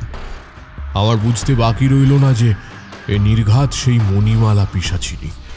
তবুও পেছনে তাকানোর এক কৌতূহল যেন আমার মাথায় চেপে বসল। ধীরে ধীরে মাথা ঘুরিয়ে পেছনে তাকাবো ভাবছি, অমনি মধুসুন্দরী দেবীর নামটা মনে পড়ে গেল। জোরে জোরে মধুসুন্দরী দেবীর নাম জপ করতে লাগলাম। এরপর পেছন ফিরে দেখলাম কেউ কোথাও নেই। অনেকটা প্রায় নিশ্চিন্ত মনেই তারপর ওই রাজবাড়ি থেকে বেরোলাম। এরপর সেই আগের পথ ধরে কয়লা খনির পাশে আমাদের তাঁবুগুলোর কাছে ফিরলাম। আমি ইচ্ছে করেই শশধরের তাঁবুতে গেলাম না। এই বাক্সের মধ্যের মূর্তিকে দেখে আবার যদিও আগের মতো হয়ে যায়, তাই ওই ঝুঁকিটা আর নিলাম না। বাক্সটা যখন আমি ভালো করে দেখলাম তখন একটা জিনিস বুঝলাম, এই বাক্সটা আসলে কোনো মৃত মানুষের চিতার ছাই ভস্য দিয়ে বানানো। যত দূর সম্ভব সেটি কোনো অল্প বয়সী যুবতী নারীর দেহের পুড়ে যাওয়া ছাই দিয়ে। প্রবল কৌতূহলে আমি বাক্সের তালা খুললাম, কিন্তু আমি অবাক হয়ে দেখলাম বাক্সের মধ্যে কেবলমাত্র সেই পিশাচিনী মণিমালার মূর্তিটাই অবস্থিত। সেই রক্তমাখা খড়গটা যেন অদ্ভুতভাবে উধাও হয়ে গেছে। আমি মূর্তিটাকে হাতে নিয়েই দেখি এক অপরূপ সুন্দর নর্তকীর মূর্তি। আহা, কি তার চোখ, কি তার মুখের হাসি! এরূপ মূর্তি যেন কোনো পিশাচিনীর হতে পারে তা বিশ্বাস করতে পারছিলাম না। মূর্তিটার দিকে কিছুক্ষণ মন্ত্রমুগ্ধের মতো তাকিয়ে থাকার পর আমি পুনরায় সেটিকে যথাস্থানে রেখে দিলাম। একটু পর শশধরের কাছে গেলাম এবং আগের সমস্ত কিছু তাকে বললাম। কিছুই লুকোলাম না, শুধু ওই রক্তাক্ত খড়গ হারিয়ে যাওয়ার ব্যাপারটা ছাড়া। সব শুনে শশধর তো মহা খুশি। সে এতদিন পর একটা আশার আলো অবশেষে দেখতে পেল। মণিমালা কে সেটা একবার জানা গেলেই হয়তো সব সমস্যার সমাধান হয়ে যাবে। তাই বেশি দেরি না করে আমরা দুপুরের ভোজন সারলাম। আয়োজন বেশি কিছু নয়, ভাত, ডাল, দুটো তরকারি, আর শেষে মোষের দুধ আর কাঁঠালি কলা। সারাদিন ধরে কিছু খাইনি বলে পেটের ছুঁচো দৌড়চ্ছিল, তাই যা সামনে পেয়েছি তাই গোগ্রাসে গিলতে শুরু করেছিলাম। খাওয়া সেরে নিজের তাঁবুতে শুয়ে ভাত ঘুম দিলাম। দারোয়ানকে বলে রেখেছিলাম আমাকে যেন ঠিক বিকেলবেলায় ডেকে দেয়, তাই দারোয়ান এসে যথারীতি আমার ঘুম ভাঙিয়ে গেল। তারপর ঘুম থেকে উঠে চললাম নদীর পাড়ের উঁচু পাথরের উদ্দেশ্যে, যেখানে সেই কাপালিক হয়তো আমার জন্য অপেক্ষা করে আছে। সেই একই পথ দিয়ে হাঁটতে হাঁটতে নদীর ধারের উদ্দেশ্যে চললাম। অবশেষে অনেকটা পথ অতিক্রম করার পর পৌঁছলাম নদীর ধারে। উত্তাল দামোদর নদী। নদীর এই শান্ত শীতল হাওয়া যেন সমগ্র প্রাণ জুড়িয়ে দিল। জীবনের সমস্ত দুঃখ, কষ্ট, বেদনাগুলো যেন এক নিমেষে নদী শুষে নিয়ে চলে গেল। খানিকটা খোঁজাখুঁজি করতেই অবশেষে দেখা মিলল সেই সবচেয়ে উঁচু পাথরটার, এবং যথারীতি সেই ভীষণাদেহী কাপালিকের দেখাও মিলল সেখানে। নদীর পাড়ে গজিয়ে ওঠা এক বটগাছের নিচে বসে তিনি নদীর দিকে তাকিয়ে আছেন এক দৃষ্টে। আমাকে পেছন থেকে আসতে দেখে তিনি বললেন, এসো তারানাথ, এসো, তোমার অপেক্ষাতেই বসেছিলাম। তা এখন শশধরের অবস্থা কিরূপ? আগের থেকে অনেক ভালো। ওই পিশাচিনী ওর শরীরের প্রায় সমস্ত রক্ত শুষে নিয়েছিল। আমি আসতে যদি আর কিছুদিন মাত্র দেরি করতাম তাহলে হয়তো আর। সে আমি জানি, তোমার অপেক্ষাতেই তো আমরা এতদিন পথ চেয়ে আছি বাবা। আমি বুঝলাম না ঠিক, আপনি কি বলতে চাইছেন? বুঝবে, শেষে সবটা বুঝবে। আজ তোমাকে সবটা বলে আমার মুক্তি। জানি তোমার মনে ইতিমধ্যেই অনেক প্রশ্ন গজিয়ে উঠেছে। তোমাকে আজ আমি এক কাহিনী শোনাব। আশা করি সেটা পুরোটা শোনার পর তোমার মনের সমস্ত জিজ্ঞাসা একেবারে দূর হবে। কোন কাহিনী? এ হলো সেই কাহিনী যার মধ্যে তোমার সমস্ত প্রশ্নের উত্তর লুকিয়ে আছে। বলছি, তবে শোনো মন দিয়ে। আজ তুমি এই দামোদর নদীর তীরে যে পুড়ে যাওয়া ধ্বংসপ্রাপ্ত রাজবাড়িটা দেখলে, এই গল্প সেই রাজবাড়িকে নিয়ে। আজ থেকে বহু বছর আগে এই রাজবাড়ির এমন দশা ছিল না, আর এই এলাকারও এমন করুণ দশা ছিল না। তখন এই রাজবাড়ি ছিল সোনায় মোড়া প্রতাপগড় রাজবাড়ি। আর এই প্রতাপগড় রাজবাড়ির রাজা ছিলেন বীর বিক্রম রাজাধিরাজ মহারাজা প্রতাপ নারায়ণ। তিনি তার একমাত্র মহারানী কুসুমবালা দেবীর সাথে মহা সুখে বাস করতেন। প্রজারাও রাজার অধীনে মহানন্দে বাস করত। সমস্ত প্রজার গোলা ভর্তি ধান, পুকুর ভর্তি মাছ, গোয়ালে গরু, সব মিলিয়ে সোনার রাজ্য ছিল এই প্রতাপগড়। মহারাজের বয়স 50 ছুঁই ছুঁই। থপথপে ফর্সা, কামানো দাড়ি, গম্ভীর গলা, কড়া মেজাজ এবং শান্ত সৌম্য চেহারা, সব মিলিয়ে তিনি ছিলেন এক আদর্শ ব্যক্তিত্ব। কিন্তু তার পাশে রানী কুসুমবালা দেবী একেবারেই বেমানান ছিলেন। আসলে বহু বছর আগে রাজা প্রতাপ নারায়ণ কেবলমাত্র পাশের রাজ্য পাওয়ার লোভে দেখতে অতি সাধারণ কুসুমবালা দেবীকে বিবাহ করেন। বিয়ের আগে কুসুমবালা দেবীর বাবা প্রতাপ নারায়ণকে দিয়ে শপথ করিয়ে নেন যে তিনি যেন আজীবন আর দ্বিতীয় কোনো নারীকে বিয়ে না করেন। প্রতাপ নারায়ণ তার কথা খেলাপ করার মতো মানুষ ছিলেন না, তাই তিনিও আর দ্বিতীয়বার বিয়ে করেননি। কিন্তু কোনো মানুষই পৃথিবীতে পুরোপুরি সাধু অথবা শয়তান হতে পারে না। তাই মহারাজা প্রতাপ নারায়ণের সব থেকে খারাপ গুণ ছিল সব থেকে জঘন্য। পরের নারী দেখলে রাজার জিভ বেয়ে জল গড়িয়ে পড়ে। যতক্ষণ না তিনি সেই নারীর সর্বনাশ করে ছাড়ছেন ততক্ষণ রাজার শান্তি নেই। রাজ্যে যখনই কোনো কিশোরী ধীরে ধীরে যুবতীতে পরিণত হওয়ার দোরগোড়ায় পৌঁছয়, তখন রাজাই প্রথম তার সতীত্ব হরণ করার দাবিদার ছিলেন। এবং একবার যে নারীর সাথে তিনি রাত্রিবাস করতেন, আর দ্বিতীয়বার তাকে ছুঁয়েও দেখতেন না, তা সে নারী যত সুন্দরী হোক না কেন। তাই এমন রাজ্যে প্রজার অর্থাভাব না থাকলেও মনে সুখ ছিল না। এইভাবেই দিন চলতে থাকে। হঠাৎই বিশাল দূরের এক ভিনদেশ থেকে কিছু জাদুকর এই প্রতাপগড় রাজ্যে আসে জাদুর খেল দেখাতে। জাদুর খেলা দেখার আনন্দে তাদেরকে সাদরে অভ্যর্থনা করা হয়। ওই জাদুকরের দল রাজসভায় খেলা দেখাতে আসে। এমন সব ধরনের জাদু না এর আগে ওই রাজ্যের লোক কখনো দেখেছিল, না ভবিষ্যতেও কোনোদিন দেখেছে। টানা 1 প্রহর ধরে চলে সেই জাদু খেলা। এরপর চলে সমস্ত দর্শকদের হাততালি। একটা কথা বলে রাখি, এই জাদুকরদের নেতা ছিল ব্রজনাথ নামের এক অতি শক্তিশালী তন্ত্র সাধক, আর তার অনুচররাও আসলে তান্ত্রিকই ছিলেন।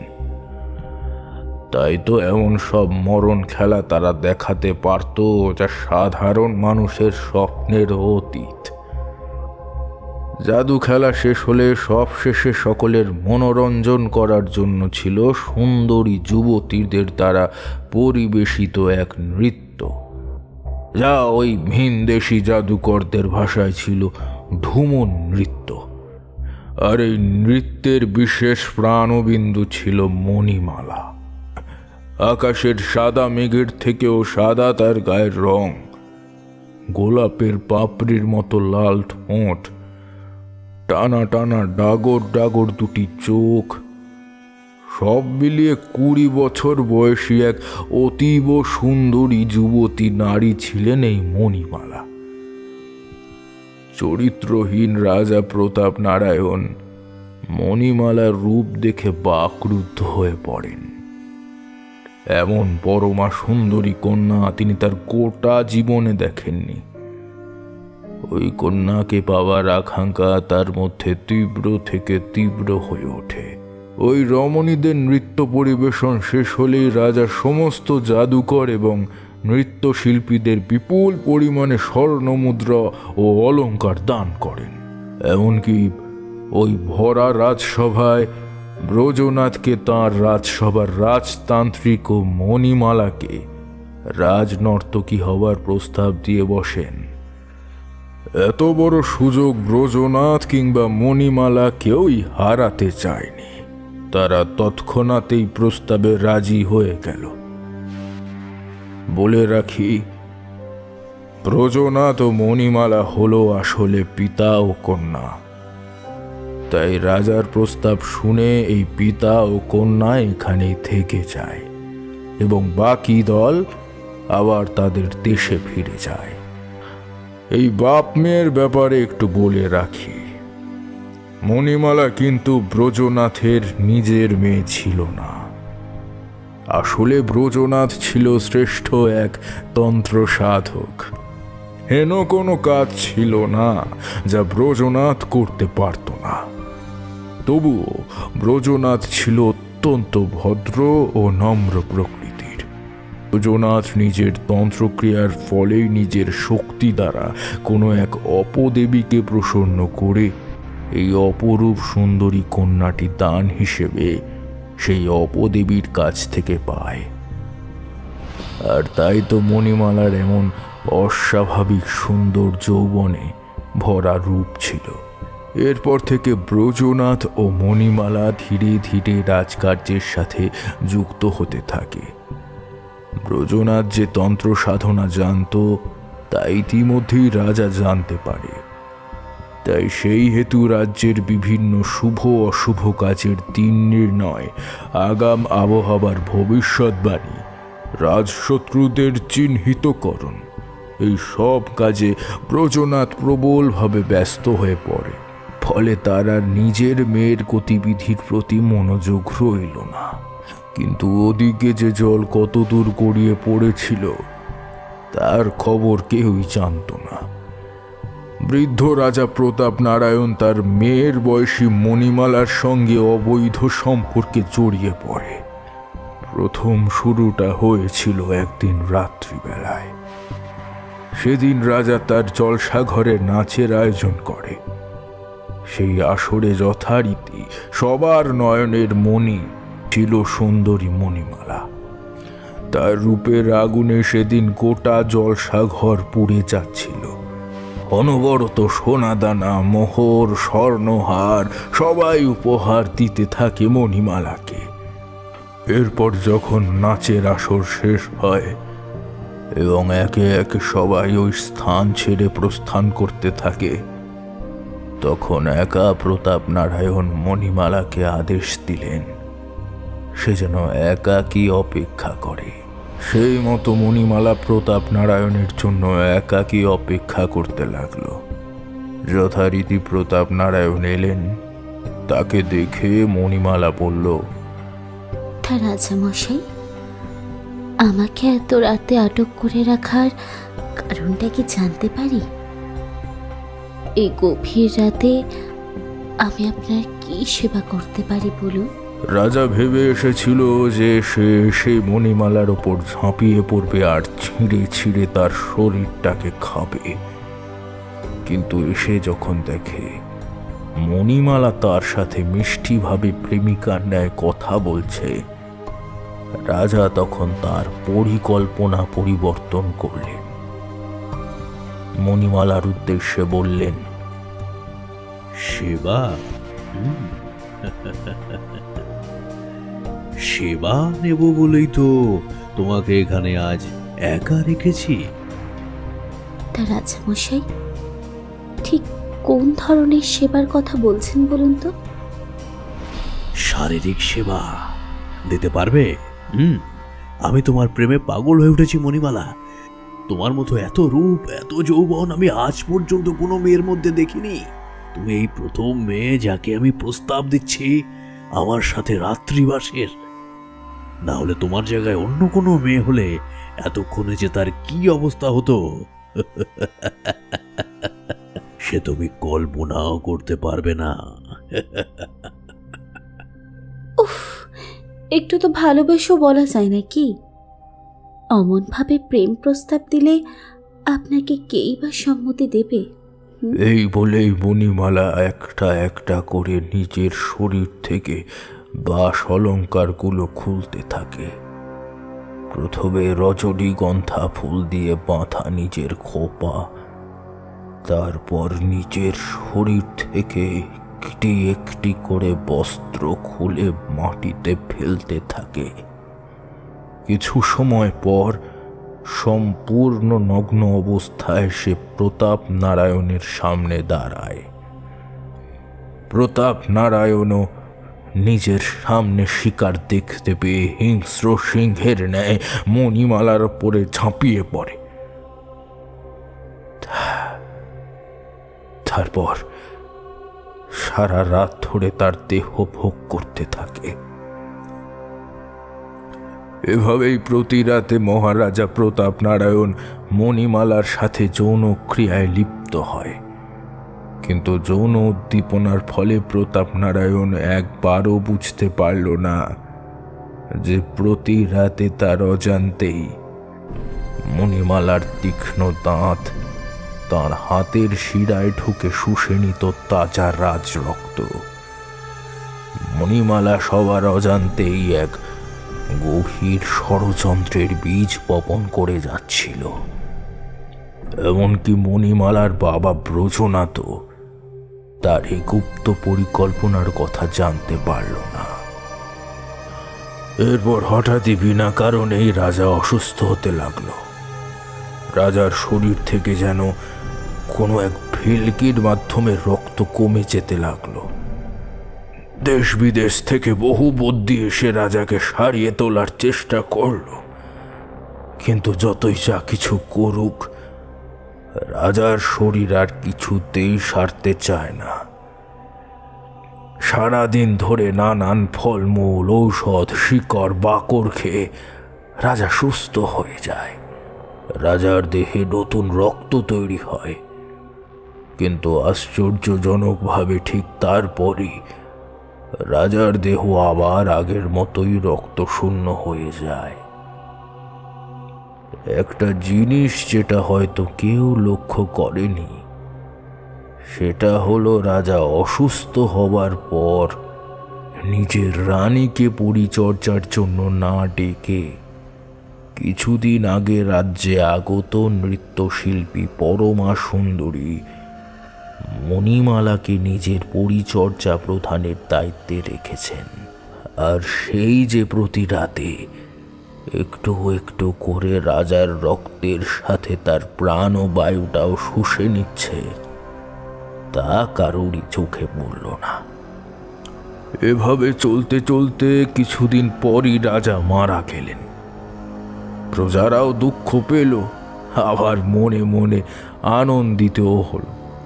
দুঃখ পেল কারণ রাজা প্রজাদের ভাত কাপড়ের যোগান দিতে কোনোদিনও ব্যর্থ হয়নি। আবার আনন্দিত হলো এই কারণে যে সারা জীবনের মতন এখন তাদের বাড়ির মেয়ে বউরা ওই রাজার নরক যন্ত্রণা থেকে রেহাই পেল। কিন্তু তাহলে তো আমি বলবো যে ওই পিশাচিনী একদমই ঠিক কাজ করেছিল। এরকম একজন নোংরা রাজার মৃত্যুই হওয়া উচিত। ছি, জীবনে অনেক চরিত্রহীন মানুষ দেখেছি, কিন্তু এতটা নীচ, এতটা বর্বর, নারী শরীরের প্রতি এতটা লোভ, এমন মানুষের কথা আমি খুব কম শুনেছি। ওকে মেরে বরং ওই পিশাচিনী গোটা প্রতাপগড়কে বাঁচিয়েছিল বলে আমি মনে করি। ওই পিশাচিনীর উদ্দেশ্য যদি শুধুই সমাজ কল্যাণ করা হতো তাহলে তোমাকে এই গল্পটি আমি হয়তো আজ শোনাতাম না। আগে পুরো ঘটনাটা শোনো, তারপর কে ঠিক কে ভুল তার বাছবিচার করবে। আমি আবার বলা শুরু করছি, মন দিয়ে শোনো। একটা কথা এখনো বলা হয়নি। এই রাজার একটি মাত্র পুত্র সন্তান ছিল। সে বিদেশে থাকত ব্যবসা বাণিজ্য সূত্রে। তাই সে বিদেশে থাকা অবস্থায় যখন পিতার মৃত্যু সংবাদ শুনল, তখন ভেঙে পড়ল। কষ্টে জর্জরিত হয়ে সেই পুত্র বিদেশের ব্যবসা বাণিজ্য ছেড়ে এদেশে এসে বসবাস করবার সিদ্ধান্ত নেয়। সেই মতো পিতা মারা যাবার দিন চারেক পর তার পুত্র অর্থাৎ রাজকুমার সমরেন্দ্র দেশে ফিরে এলেন। এরপর কিছুদিন পর পিতার শ্রাদ্ধ শান্তি সেরে পুত্র সিংহাসনে বসার জন্য প্রস্তুত হলেন। তার আগে সমরেন্দ্রর ব্যাপারে কিছু কথা বলে রাখা ভালো। প্রজাদের কল্যাণের দিক থেকে সমরেন্দ্রর সাথে তার পিতা প্রতাপ নারায়ণের মিল থাকলেও চরিত্রের দিক থেকে কিন্তু দুজনে দুই ভিন্ন মেরুর। সমরেন্দ্রর চারিত্রিক গুণাবলী ভীষণ ভালো। সমরেন্দ্রর মতো এমন সৎ চরিত্রের সুপুরুষ তখনকার দিনে বড় একটা দেখা যেত না।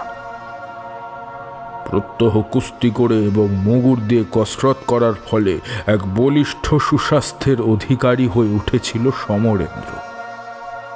যেমন তার চেহারা, তেমন তার গুণ, আর তেমন তার ব্যক্তিত্ব, সব মিলিয়ে যাকে বলে এক আদর্শ পুরুষ। যথারীতি কুমার সমরেন্দ্রর রাজ্যাভিষেকের দিন এলো। মাথায় সোনার মুকুট পরিধান করে অবশেষে তিনি সিংহাসনে বসলেন। প্রজারা সকলেই খুশি। তিনি তার পিতার থেকেও বড় মাপের দয়ালু এবং অতি উচ্চ চরিত্র সম্পন্ন ব্যক্তি। এভাবেই রাজা সমরেন্দ্রর রাজত্বে প্রজাদের দিনগুলো সুখে কাটতে লাগলো। হঠাৎই একদিন রাজা পাশেরই এক মন্দিরে পুজো দিতে এলেন তার পরিবারের সাথে।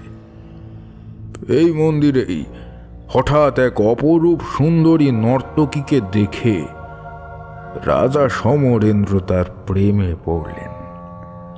তিনি বিহ্বল হয়ে সেই মায়াবতী কন্যার দিকে তাকিয়ে থাকেন। সে কি রূপ! এত পবিত্র, এত নিষ্পাপ এক নারী মুখশ্রী দেখে তিনি মনে মনে স্থির করেন যে একেই তিনি তার রানী করবেন। যেমন ভাবা তেমন কাজ।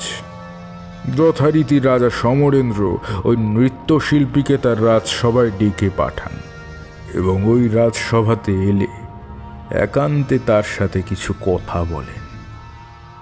নমস্কার রাজামশাই, বলুন আমি আপনার কিভাবে উপকার করতে পারি? আমার তোমার প্রতি একটি অভিযোগ আছে। কিসের অভিযোগ রাজামশাই? আমি নিজের সংবাদ বাহকদের কাছ থেকে ইতিমধ্যেই তোমার ব্যাপারে খোঁজ নিয়েছি। তোমার পিতা ব্রজনাথ আর তুমি মণিমালা এ রাজ্যে জাদুর খেলা দেখাতে এসেছিলে। তখন আমার স্বর্গীয় পিতা তোমাদের আশ্রয় প্রদান করেছিলেন এবং তার সাথে তোমাদেরকে এই রাজ্যের অতি গুরুত্বপূর্ণ দুটি পদের দায়িত্বও দিয়েছিলেন। তোমরাও সুষ্ঠুভাবে সেই দায়িত্ব পালন করেছ। কিন্তু আমার পিতার মৃত্যুর পরেও তোমার পিতা ব্রজনাথ মহাশয় অতি নিপুণতার সঙ্গে তার কাজ করে গেলেও তুমি দেখছি রাজবাড়ি ত্যাগ করেছ। এর কারণ কি জানতে পারি? রাজ আজ্ঞা অমান্য করার শাস্তি কি জানো তো? স্বয়ং মৃত্যুদণ্ড। আমায় মাফ করবেন, কিন্তু আমার এই স্থান ত্যাগ করার পেছনে বেশ কিছু কারণ ছিল। তাই আমি আপনাদের এই রাজবাড়ি ত্যাগ করেছিলাম।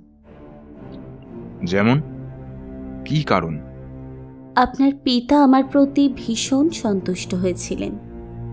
তিনি আমাকে নিজের মেয়ের মতনই দেখতেন। আমিও তাকে নিজের বাবার মতোই সম্মান করতাম।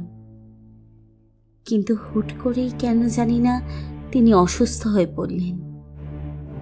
কিছুতেই কোনো কিছু করে তার রোগ আর সারানো যাচ্ছিল না।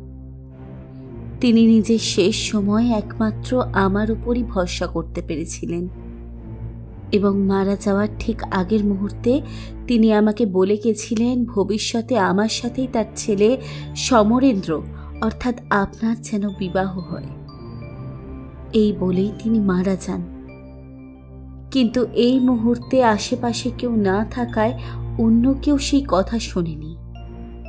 কিন্তু আসলে এটাই ছিল আপনার পিতার শেষ ইচ্ছা। কিন্তু আমি ছাড়া তার এই কথার কোনো প্রমাণ না থাকায় আমি আর কারোর কাছে এই কথাটি বলিনি, পাছে লোকে আমায় অবিশ্বাস করে।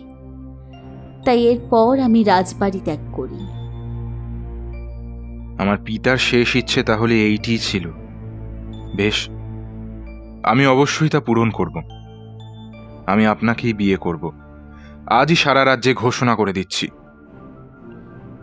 বেশ, আমারও তাহলে কিছু শর্ত আছে। আমি কিছুদিন সময় চাই। আগে আমি আপনাকে ভালো করে জানতে চাই, আপনার সাথে কিছু মুহূর্ত একান্তে কাটাতে চাই। তারপর আমি আপনার সাথে বিবাহ বন্ধনে আবদ্ধ হব। বেশ, এই যদি আমার হবু স্ত্রীর ইচ্ছে হয় তাহলে তাই হোক। আজ রাতেই নদীর ধারে আমি তোমার সঙ্গে একান্তে মিলিত হব, কেমন? বেশ, এখন তাহলে আমি চলি। আপনার সাথে রাত্রে অনেক কিছু কথা আছে। হায় রে বেচারা সমরেন্দ্র, কত সহজেই না মণিমালা তাকে ভুল বুঝিয়ে চলে গেল। মণিমালার ওই মিষ্টি বাঁকা হাসিটার পেছনে লুকিয়ে থাকা শয়তানির ওই অভিসন্ধি সম্বন্ধে যদি একটু মাত্র অবগত সে থাকত, তাহলে হয়তো বুঝতো যে নদী তীরে কি ভয়ানক এক বিপদ ওত পেতে আছে আজ সমরেন্দ্রর জন্য। এরপর রাজার সাথে যে মণিমালার বিবাহ, সে খবর গোটা রাজ্য জুড়ে প্রচার করে দেওয়া হলো। সবার মধ্যে এক খুশির ঢেউ আছড়ে পড়ল। সমস্ত প্রজারা খুশি। তারা অবশেষে তাদের নতুন রানীমাকে দেখবে। এই আনন্দে আত্মহারা হয়ে গেল। কিন্তু এদের সবার মাঝে একজন মানুষ এমনও ছিল যে অনেকটাই দুশ্চিন্তায় ছিল। তার যেন মনটা বারবার কু ডাকতে লাগলো। আর সেই ভদ্রলোক ছিলেন স্বয়ং মণিমালার পিতা ব্রজনাথ। মেয়ের হঠাৎ করে বিয়ে ঠিক হয়ে গেল, তাও আবার স্বয়ং নতুন রাজার সাথে। এই কথাটি বারবার কাঁটার মতো বিদ্ধে লাগলো ব্রজনাথকে। দুশ্চিন্তাগ্রস্ত ব্রজনাথ নিজের মেয়েকে জিজ্ঞাসা করল, এসব কি শুনছি? তোর সাথে নাকি নতুন রাজামশাইয়ের বিয়ে ঠিক হয়েছে? এটা কি সত্যি? হ্যাঁ বাবা, এতে তো তোমার আনন্দিত হওয়া উচিত। তোমার মেয়ে রাজরানী হবে, এতে তো তোমার আনন্দ করা উচিত। বাজে কথা বলিস না। তুইও জানিস আর আমিও ভালো করেই জানি যে তোর রক্তে অপশক্তি আছে। তোর দ্বারা কোনো শুভ কিছু কোনোদিনও হয়নি। বিবাহের মতো শুভ অনুষ্ঠানে যোগদান করা মাত্রই তুই চলে পুড়ে শেষ হয়ে যাবি। তাহলে কেন কেন এই নাটক মনি? কেন? চুপ, একদম চুপ। খবরদার যদি এই কথা আর অন্য কাউকে বলেছ তো আমি ভুলে যাব যে তুমি আমার পালিত পিতা। দেখ মনি, আজ পর্যন্ত তুই যে স্থানে গিয়েছিস সে স্থানকে ধ্বংস করেছিস। একমাত্র তোর কারণেই আমাকে পালিয়ে পালিয়ে বেড়াতে হয়েছে সারা জীবন। কিন্তু এখানে এসে ওই আগের বুড়ো রাজা এত করে অনুরোধ করলো বলেই তখন থেকে গেলাম। কিন্তু সে রাজাও তো মারা গেল। আচ্ছা, আমাকে সত্যি করে বলতো, আগের ওই রাজার মারা যাওয়ার পেছনে তোর কোনো হাত নেই তো? তুই কিছু করিসনি তো? থাকলেও বা তুমি কি করবে? আমায় মেরে ফেলবে? পারবে বাবা হয়ে নিজের ফুলের মতো মিষ্টি একটা মেয়েকে মেরে ফেলতে? হাজার হোক আমি তোমার নিজের সন্তান নয়, আমাকে এক অপদেবীর কাছ থেকে পেয়েছ, কিন্তু তবুও আমার প্রতি তোমার একটা মায়া তো আছে। তাই তো তুমি আমার কিচ্ছুটি করতে পারবে না। এখন তাহলে চলি বাবা, আমার হবু স্বামীর সাথে আজ রাতে আবার আমার গোপন প্রেমালাপ আছে।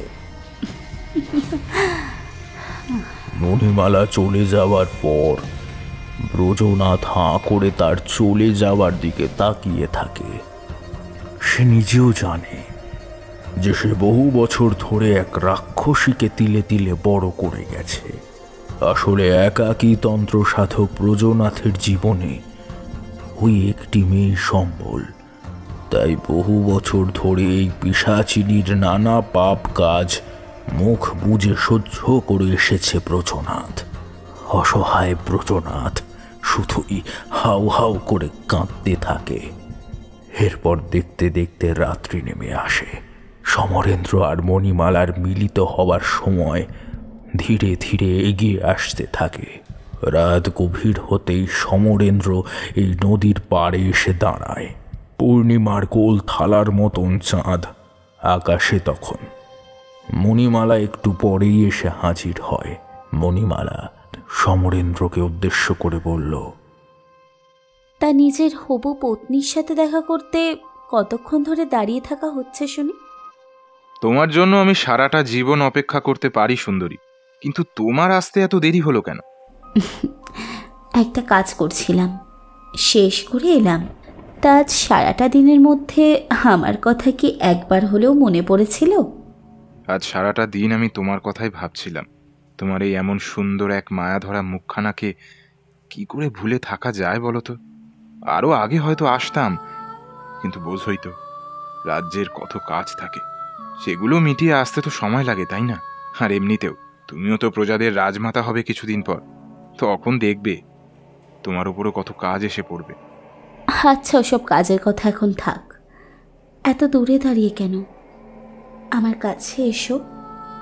হবু স্ত্রীর কাছে আসবে না বুঝি? সমরেন্দ্র মণিমালার একদম গায়ের কাছে সরে আসে।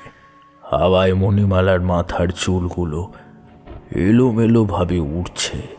চাঁদের আলোয় মেয়েটার মুখ কি মিষ্টি না লাগছে। মণিমালার শরীর থেকে আসা এক সুগন্ধ যেন সমরেন্দ্রকে ধীরে ধীরে মোহাচ্ছন্ন করে তুলছিল। কিছুক্ষণ দুজনের চুপ করে থাকার পর মণিমালা বলল, তুমি কি আমায় ভালোবাসো রাজা? নিজের প্রাণের থেকেও বেশি। আমার জন্য নিজের জীবন দিতে পারবে? হ্যাঁ, অবশ্যই। বেশ, তাহলে মরো।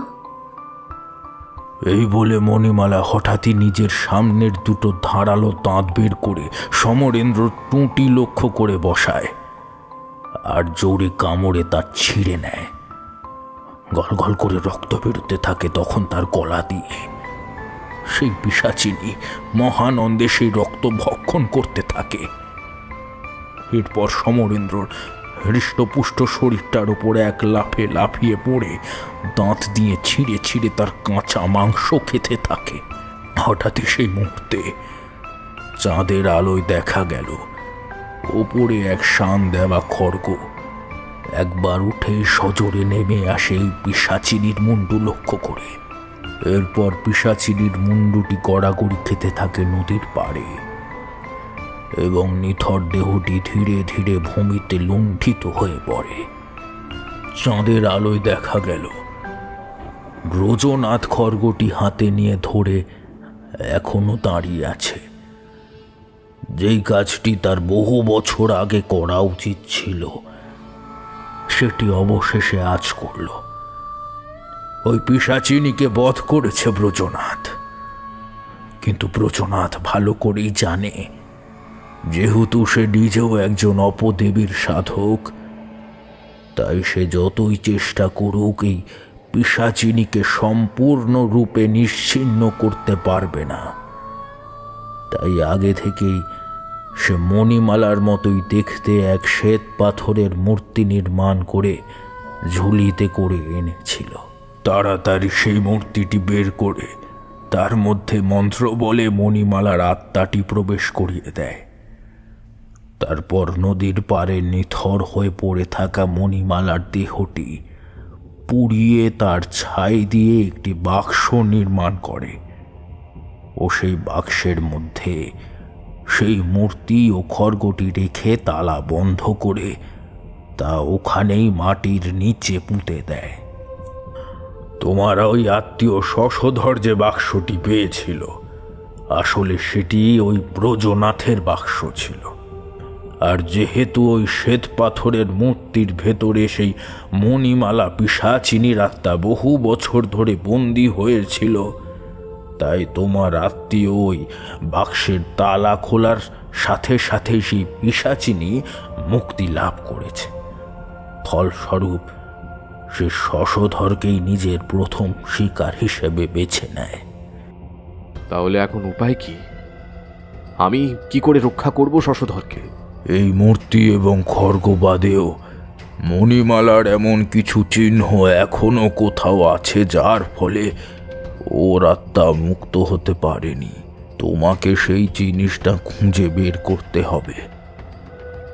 কিন্তু আমি কিভাবে তা খুঁজে বের করব? তুমিই পারবে।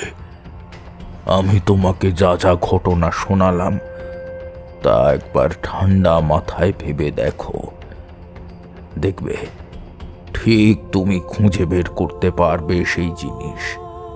তবে আমি বলে দেব ওই জিনিস কোথায় আছে, কিন্তু সেটা তখনই বলবো যদি তুমি আমায় ওই জিনিসটা যে কি সেটা বলতে পারো।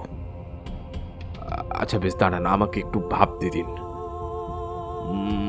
কাহিনীর শেষের দিকেই মনে হয় কিছু একটা জিনিস আছে যেটা আমি খেয়াল করছি না। পেয়েছি পেয়েছি পেয়েছি পেয়েছি। বেশ, তো তা কি বলো তো? আপনি বলেছিলেন ব্রজনাথ মণিমালার দেহটা পুড়িয়েছিল, কিন্তু তার আগে তো সে খড়গ দিয়ে তার ধর থেকে মাথাটা আলাদা করে দেয়। তাহলে দেহ পোড়ানো হলে মাথাটা তো পোড়ানো হলো না। সাবাস তারানাথ, এই তো তোমার মাথায় বুদ্ধি আছে। তাহলে আমি তোমার ওপর প্রসন্ন হয়েছি। যাও, ওই রাজবাড়িতে আবার ফিরে যাও। ওখানে গিয়ে ঠিক 13 নম্বর সিঁড়িতে বাম দিক ঘেঁষে একটি ফাটল দেখতে পাবে। ওই ফাটলের মধ্যে রাখা আছে মণিমালার মাথা। তুমি একটা শান্তি যজ্ঞ করে ওই যজ্ঞের পবিত্র অগ্নিতে এই 3টে জিনিস উৎসর্গ দিলেই মণিমালার মুক্তি ঘটবে, এবং তারপরে তোমার ওই আত্মীয়টিও ঠিক হয়ে উঠবেন। সেসবই না হয় বুঝলাম, কিন্তু এবার সত্যি করে বলুন তো, আপনি আসলে কে? তোমার কি মনে হয়? আমার তো একজনকে মনে হচ্ছে, কিন্তু তাও কি করে সম্ভব? এই ঘটনা তো বহুদিন আগের, তাহলে আপনি এখনো কি করে আমার সামনে আছেন? তুমি ঠিকই ধরেছ তারানাথ, আমি সেই ব্রজনাথ। আসলে আমি জানতাম যে একদিন কেউ না কেউ এই মণিমালার মূর্তিটি ঠিক পাবেই, আর তখন এই পিশাচিনী আবার জেগে উঠবে। তাই আমি ওর মরার খুলি যে বাক্সে রাখা আছে তার সাথে আমার হাতের বুড়ো আঙ্গুলটি কেটে রেখে দিই, যাতে আমারও আত্মার মুক্তি না ঘটে। তুই এরপরে যে শান্তিযজ্ঞটি করবে তাতে আমার ওই কাটা আঙ্গুলটিও উৎসর্গ করো। আচ্ছা বেশ, যেমনটি আপনি আদেশ করলেন তেমনটি হবে। তবে এরপর কি আর আমাদের কোনোদিনও দেখা হবে? তা হওয়ার আর সম্ভাবনা নেই। তবে আমি তোমার ভাগ্য স্পষ্ট দেখতে পাচ্ছি। তুমি আমার থেকেও উচ্চমানের সাধকের সন্ধান পাবে ভবিষ্যতে। এখন তাহলে চলি, ভালো থেকো। এই বলে সেই কাপালিকের আত্মা আমার সামনে থেকে অদৃশ্য হয়ে গেল। আমি এরপর সেই পুরনো রাজবাড়িতে গিয়ে মণিমালার মাথার খুলি এবং ওই কাপালিকের কাটা বুড়াঙুল উদ্ধার করে আনি। এরপর শশধরকে সামনে বসিয়ে শান্তি যজ্ঞ করি। যজ্ঞের মাঝে ওই পিশাচিনী বার কয়েক বাধা দিতে এসেছিল, কিন্তু আমার ওপর মধুসুন্দরী দেবীর কৃপা এবং সেই কাপালিকের কৃপা থাকায় সে বিশেষ কিছু সুবিধে করতে পারেনি। যজ্ঞের শেষে আমি একে একে সেই মূর্তি, খড়গ, মাথার খুলি ও সব শেষে আঙুলটা অগ্নিদেবকে আহুতি দিলাম।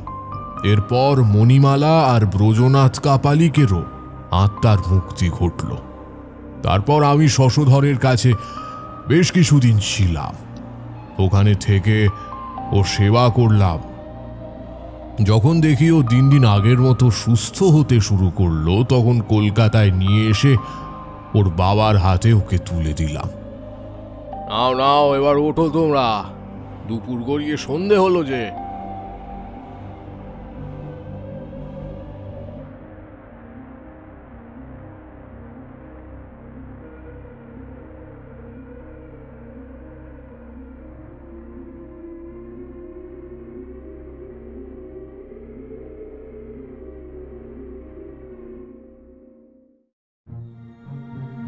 এতক্ষণ তোমরা শুনছিলে তারানাথ তান্ত্রিকের প্যাস্টিস কাহিনী মণিমালা, রচনা সৌরভ দাস।